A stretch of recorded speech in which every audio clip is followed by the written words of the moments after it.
आशा है आप सब अच्छे हैं, कुशल से हैं, अपने अपने परिवार में सुरक्षित हैं। और आज लॉकडाउन का 54वां दिन है और 12 तारीख को प्रधानमंत्री जी के 20 लाख करोड़ के भाषण के बाद हम लोगों का संवाद हुआ था, जिसमें मैंने कहा था कि इसको थोड़ा इलैबोरेट हो जाए कि ये कैसा है। और जो दो महत्वपूर्ण बिंदु उस राष्ट्र के नाम संदेश में आए थे वो कि यह 20 लाख करोड़ जीडीपी का 10% का राहत पैकेज है आत्मनिर्भर भारत बनाने की दिशा में और आपदा को अवसर में तब्दील करना। ये दो मुख्य बिंदु हमने पिछले संवाद में देखे। उसी श्रृंखला में आगे बढ़ते हुए जब अंग्रेजों से हमने आज़ादी पाई तो आत्मनिर्भर भारत का जो शुरुआत हुई, तब तो भारत में सुई भी नहीं बनती थी, छोटा सा बजट था, कैंची नहीं बनती थी, नट बोल्ट पेंच छोटी छोटी बहुत कुछ भी नहीं था। आईआईटीज बनाए गए, एम्स बनाए गए, इसरो बनाया गया, भाभा, सेल, गेल, भेल, नवरत्न कंपनियां, योजना आयोग, बहुत बड़ी श्रृंखला है। 70 वर्षों की जो बहुत बड़ी विरासत है, जो देशवासी और तमाम आती जाती सरकार, तमाम जनसमूह, तमाम लोगों के सहयोग से एक सम्मिलित साझी विरासत 70 वर्षों में एक जो आत्मनिर्भर भारत की नींव रखी गई। या संक्षेप में कहें तो 2014 के बाद जितने भी संसाधन बिकाऊ हैं, जो कुछ भी बेचा गया है, और शायद लॉकडाउन के बाद भारत पेट्रोलियम और एलआईसी का नंबर है, तो ये सब आत्मनिर्भर बनाने की दिशा में ही तमाम प्रयास थे और आत्मनिर्भर हुआ भी भारत। अब उसी का अगला स्टेप ये है कि ये जो आत्मनिर्भरता है, इसका व्याख्या बहुत लंबी हो सकती है, किंतु मैं संक्षेप में ही अपनी बात को कहूंगी कि मोदी जी ने दूसरा कहा कि आपदा में अवसर। तो अवसर को तलाशते हुए इस वक्त की भारत सरकार इस आपदा के सुअवसर को, आपने देखा जो हम इस पैकेज में राहत की अपेक्षा कर रहे थे, what is in this relief package, क्योंकि राहत नाम की तो कोई चीज नहीं थी। पहले दिन एक लोन मेला था, क्रेडिट फैसिलिटी थी, वो रेडी वालों के लिए भी थी, खोमचे वालों के लिए थी, ठेले वालों के लिए थी। बाकी साधारण, जो मैंने उस दिन कहा था कि दोज हु आर सफरिंग, इस वक्त देश के सामने जो सबसे बड़ी समस्या है वो है हेल्थ इंफ्रास्ट्रक्चर और माइग्रेंट वर्कर्स। बड़े दुख की बात है कि आज 4 प्रेस कॉन्फ्रेंसेस हो जाएंगी तो कुछ ऐसी घोषणा निकल के आए ही नहीं। जब ये माइग्रेंट वर्कर्स अपने पांवों पर चलकर अपने गांव पहुंच जाएंगे, 1 नेशन 1 राशन, 5 किलो चावल, 1 किलो चना, डायरेक्ट बेनिफिट ट्रांसफर के लिए विपक्ष लगातार सरकार पर कह रहा है। लॉकडाउन 1 निकल चुका, लॉकडाउन 2 निकल चुका, लॉकडाउन 3 निकल चुका, लॉकडाउन 4 निकल चुका, और ये शेमलेस पीआर गवर्नमेंट कल ट्विटर हैंडल से 6 साल बेमिसाल का वीडियो ट्वीट करती है। पैंडेमिक को कैसे अवसर में तब्दील किया जाए, इतना दुर्भाग्यपूर्ण शायद भारत का इतिहास कभी नहीं रहा होगा। और पार्टीशन के बाद ऐसी विडंबना, ऐसी देश की स्थिति, ऐसी मार्जिनलाइज्ड और पुअर और वेजर्स की स्थिति देश ने कभी विटनेस नहीं की। उसके बाद असंवेदनशीलता की पराकाष्ठा है। प्रधानमंत्री जी संदेश देते हैं, 17 मजदूरों के ट्रेन पे कटने का कोई औरंगाबाद का जिक्र नहीं। फाइनेंस मिनिस्टर 2.5 घंटे की प्रेस कॉन्फ्रेंस में अपनी उपलब्धियों को बताती हैं, औरैया की घटना का कोई जिक्र नहीं। और न केवल औरंगाबाद या औरैया, पूरे देश में आपके 3 घंटे 40 मिनट के इम्प्रॉपर लॉकडाउन के चलते आपने लाखों प्रवासी मजदूरों के भविष्य को संकट में डाल दिया। आप कर रहे होंगे वंदे भारत मिशन, मगर जो हम राह में 350 से ज्यादा मरने वालों को देख रहे हैं और वो आंकड़ा रुक नहीं रहा है। प्रियंका जी ने ट्वीट करके कहा, 20,000 परिवहन निगम की बसें खड़ी हैं, सड़कों पर उतार दीजिए, सरकार को किससे पूछना है। लेकिन सरकार को कोई फर्क नहीं। जब कांग्रेस प्रेसिडेंट घोषणा करती है कि सरकार ट्रेनों का किराया देगी, तो ट्वीट का खेल शुरू हो जाता है। तब संबित जी अलग ट्वीट करते हैं, सुब्रमण्यम स्वामी जी अलग ट्वीट करते हैं, पीयूष गोयल जी अलग फर्जी ट्वीट करते हैं। तब 85% कोई दे रहा है, 15% कोई दे रहा है। तो बीते 6 सालों में अगर देश को आपसे कुछ मिला है तो वो है सुनियोजित तरीके से बड़े मंचों से झूठ बोलना और धर्मांधता। ये 6 साल के बेमिसाल हैं। बाकी काला धन का पता नहीं है, स्विस लिंक्स की बात नहीं हुई, बहामास लिंक्स की बात नहीं, पनामा पेपर्स की बात नहीं, पैराडाइज पेपर्स की बात नहीं। आते ही आपने एसआईटी का गठन किया, उसमें फर्दर क्या हुआ? आपराधिक छवि के लोगों को फौरन कार्यवाही करने वाले थे। बीजेपी के 116 से ज़्यादा लोग हैं संसद में जो आपराधिक मुकदमों में लिप्त हैं, और जिसमें 19 ऐसे हैं जिन पर महिलाओं से जुड़े यौन शोषण और तमाम प्रकार के मुकदमे हैं। तो क्या आपने कार्यवाही करी? आप लोकपाल की बहुत बात कर रहे थे, 5.5 साल लग गया आपको लोकपाल की नियुक्ति करने में।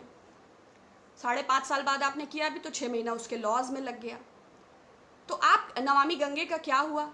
स्मार्ट सिटीज आप बनाने जा रहे थे, उसका क्या हुआ? जो गांव सांसदों ने गोद लिया था उसका क्या हुआ? जब देश इस आपदा से जूझ रहा है तो आपके मंत्री, मुख्यमंत्री, आपके जो भी व्यवस्था में लोग हैं, चाहे वो मेयर हों, चाहे वो जनप्रतिनिधि हों, जो भी वोट होकर आए हैं, जो भी आपके इतने बड़े मंत्रालय हैं, वो सब कहाँ हैं? बुलंदशहर के डीएम साहब रिटन में आदेश जारी करते हैं कि अगर किसी ने प्रवासियों को रास्ते में खाना खिलाया या पानी पिलाया तो उस पर विधिक कार्यवाही होगी।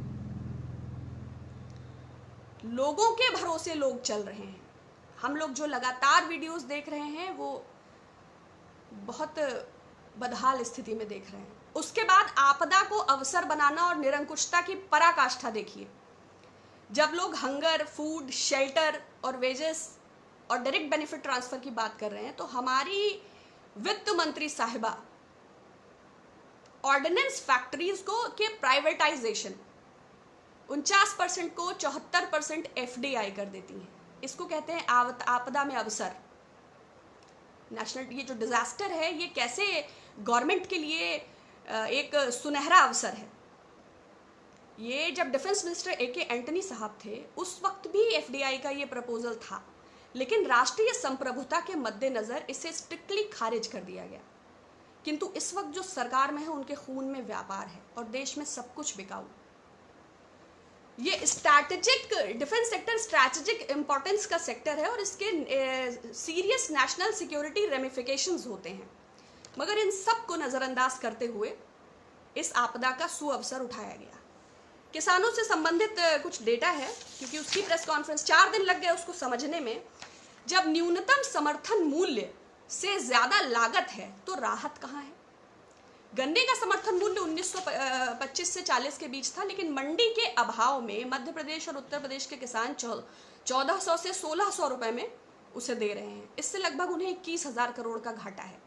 जो प्रतिदिन वाले लोग हैं, चाहे वो फल हों, चाहे वो फूल हों, चाहे वो सब्जियां हों, चाहे वो पशुपालक हों, चाहे वो दूध हो, चाहे वो अंडा हो, चाहे वो मछली हो, भारी घाटे से गुजर रहे हैं। किसी की घिया, लौकी, टिंडा, तरोई खेत में गिर गया है, कोई बेच नहीं पा रहा है, कोई पहुंच नहीं पा रहा है। इससे लगभग 10,000 करोड़ का किसानों का घाटा हुआ।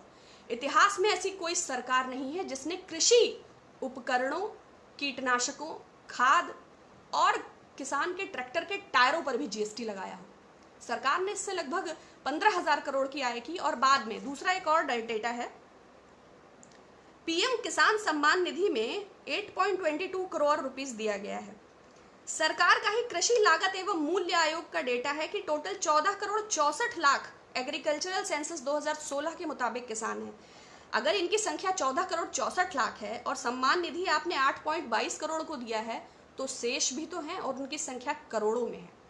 दूसरा एक और डेटा है कि 3 करोड़ मार्जिनलाइज्ड किसानों को 4 लाख करोड़ का लोन दिया जाएगा। सरकार का ही डेटा है एग्रीकल्चरल सेंसस 2016 का कि मार्जिनलाइज्ड किसानों की संख्या 10 करोड़ है।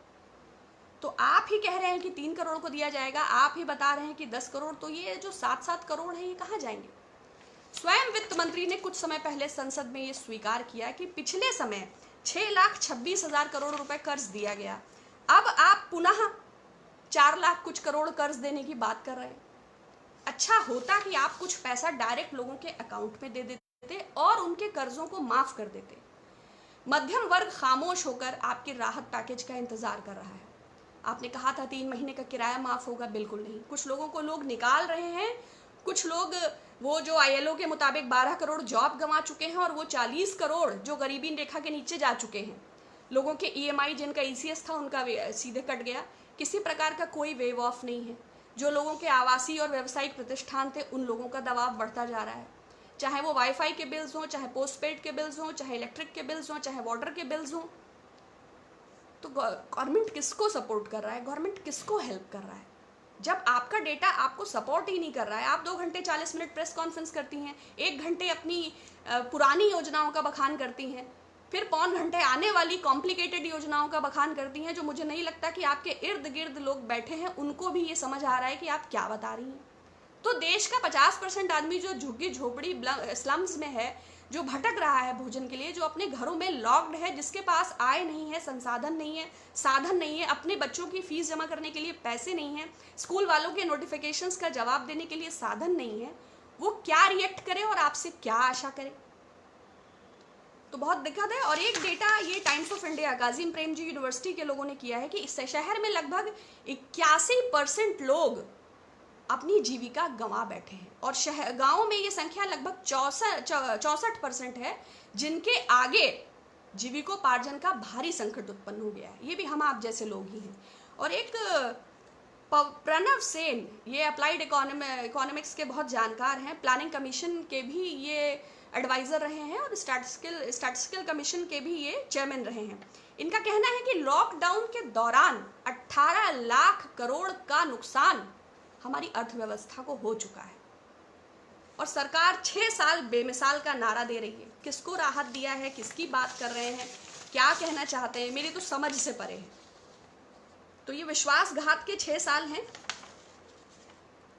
सरकार से आशा ही कर सकते हैं, पुनः विपक्ष भी अनुरोध कर सकता है कि पीपी इक्विपमेंट्स का ध्यान दीजिए। महाराष्ट्र में भी काफ़ी सारे पुलिसकर्मी इससे संक्रमित हो गए। डॉक्टर्स की और वेंटिलेटर्स की और इक्विपमेंट्स की और टेस्टिंग किट्स की, इन सब की बात होना बंद हो चुका है। क्वारंटीन सेंटर्स की बदहाली और शेल्टर होम्स, उस पर भी बात करते करते बातें ख़त्म हो चुकी हैं। लेकिन सरकार की अव्यवस्था, सरकार की अराजकता और सरकार की निष्ठुरता, बातें माइग्रेंट वर्कर्स की और चेहरा कॉरपोरेट्स का, ये ख़त्म नहीं हो पा रहा है। नमस्कार विष्णु जी, नमस्कार संदीप मोतीराम जी, नमस्कार मानसी तिवारी जी। क्या कर सकते हैं, अपनी बात को कह सकते हैं। बहुत लोगों को इसमें भी एतराज़ होता है, वो मुझे मेल करके कई लोगों ने कहा कि आप गुमराह कर रही हैं। ये बताइए, मैं एक महिला हूँ, जो महिला राह में प्रसव जिसका हो रहा है, तो मैं समझ सकती हूँ कैसे वाटर बैग बर्स्ट हुआ होगा, न डेटॉल होगा, न सेवलॉन होगा, ना कोई हाइजीन होगा, कैसे उस प्लासेंटा कट के बाद वो महिला आगे 100 किलोमीटर चली होगी। वो एक सशक्त महिला है। 12 ईंटा अपने सर पर रखकर वो 12 मंजिल ऊपर चढ़ जाती है। लेकिन वो महिला वैचारिक रूप से इतनी सशक्त नहीं है कि प्रधानमंत्री जी को टैग करके ट्वीट करे कि मेरे अधिकार कहाँ हैं, 3 घंटे 40 मिनट में मुझे दर दर की ठोकरें खाने के लिए मेरे नवजात शिशु के साथ सड़क पर क्यों छोड़ दिया। वो सशक्त महिला स्वास्थ्य मंत्री को टैग नहीं कर सकती कि जब आपको 12 फरवरी को इंगित किया गया तो आप संसद में हंस रहे थे, मेरे अधिकार कहाँ हैं, कहाँ है आपका आयुष्मान भारत, 108 एम्बुलेंस सेवा, मातृ सुरक्षा, जननी सेवा योजना। वो महिला सामाजिक कल्याण मंत्री स्मृति ईरानी जी को टैग नहीं कर सकती कि लूडो खेल रही हैं या अंताक्षरी खेल रही हैं। बात बात पे क्लेरॉन कॉल करने वाली, अनुशासन समिति को खटखटाने वाली श्रीमती ईरानी जी, क्या आप इतनी संवेदना शून्य है कि आपको ज्ञान नहीं हुआ? पूरे भारत को पता चल गया कि नासिक से आने वाली शकुंतला देवी को राह में प्रसव हुआ। तो मैं ही उस राष्ट्रीय प्रवक्ता संबित पात्रा को टैग करके कहूंगी कि उस विश्व हिंदू परिषद द्वारा अनुमोदित फल की दुकान से वो 2 केला खरीदकर उस प्रसूता को पहुंचा दीजिए। आपकी सरकार का आभार होगा और आपका भी। तो बहुत सारी चीजें हैं। ये एक विफल, एक फेल्योर क्रेडिट पैकेज है जो लोगों को कर्ज में ढकेल देगा। जो लोग जीवन यापन के लिए संघर्ष कर रहे हैं, दैनिक भोजन के लिए संघर्ष कर रहे हैं, उनके लिए इस पैकेज में कुछ भी नहीं है। और देश को बेचना और इस आपदा को एक सुनहरे अवसर में तब्दील करने का भारतीय जनता पार्टी की मोदी सरकार का ये एक बेमिसाल मौका है। इसके अतिरिक्त इस पैकेज में कुछ भी नहीं। बहुत धन्यवाद, पुनः बात होगी। Thank you so much.